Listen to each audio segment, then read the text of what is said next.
हिंदुओं के लोक आस्था का महापर्व छठ 2020 में कब मनाया जाएगा?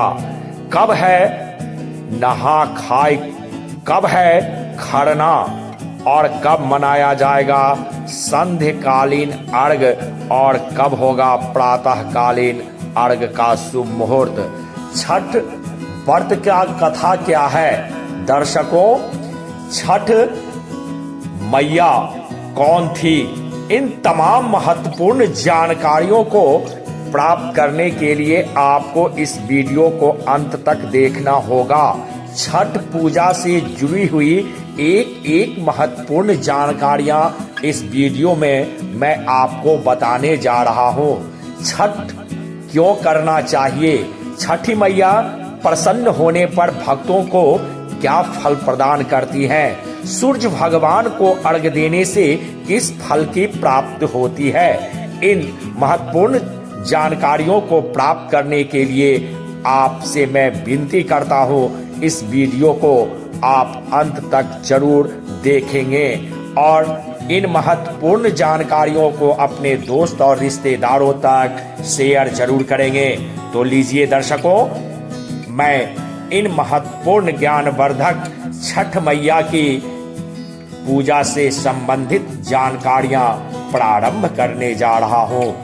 दर्शकों, माताओं, बहनों, कार्तिक मास की अमावस्या से 6 दिनों के बाद कार्तिक शुक्ल पक्ष की षष्ठी तिथि में छठ का महापर्व मनाया जाता है। इस बार छठ का पर्व 20 नवंबर को मनाया जाएगा।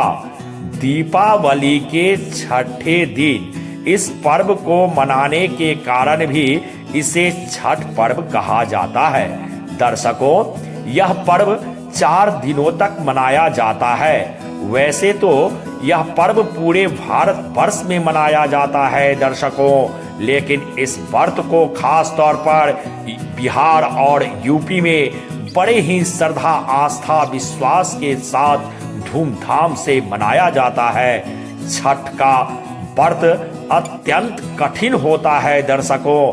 छठ पर्व को महापर्व या महाव्रत भी कहा जाता है। अब मैं आपको बताने जा रहा हूं छठी मैया क्या और छठ पर्व की पौराणिक कथा।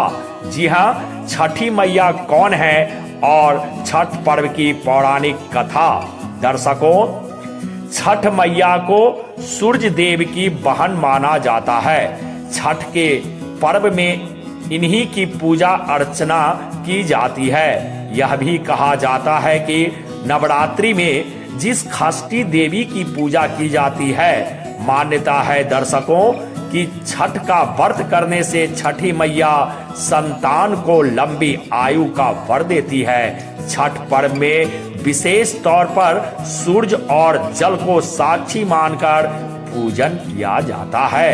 जीवन में जल और सूर्य की महत्ता के कारण छठ पर्व पर नदी, सरोवर आदि के किनारे सूर्य देव की आराधना की जाती है। इस व्रत को करने से संतान दीर्घ आयु होते हैं। संतान प्राप्ति के लिए भी यह व्रत किया जाता है। दर्शकों, पौराणिक कथा के अनुसार प्रियव्रत नाम के एक राजा और उनकी पत्नी मालिनी के कोई संतान नहीं थी।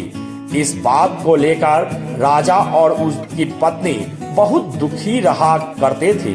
संतान प्राप्ति की इच्छा से उन्होंने महर्षि काश्यप द्वारा पुत्रेष्टि यज्ञ करवाया।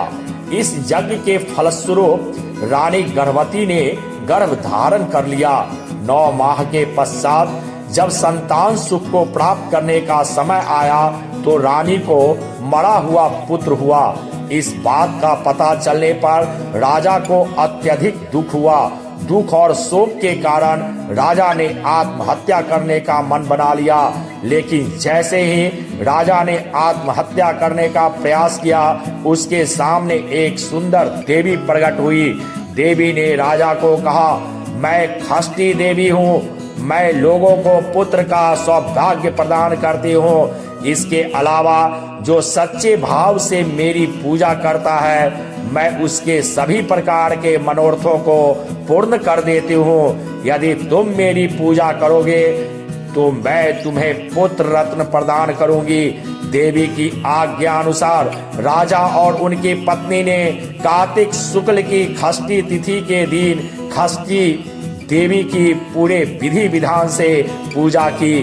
पूजा से प्रसन्न होकर देवी ने उन्हें संतान प्राप्ति का वर दिया, जिसके फलस्वरूप राजा और उनकी पत्नी को पुत्र रत्न की प्राप्ति हुई।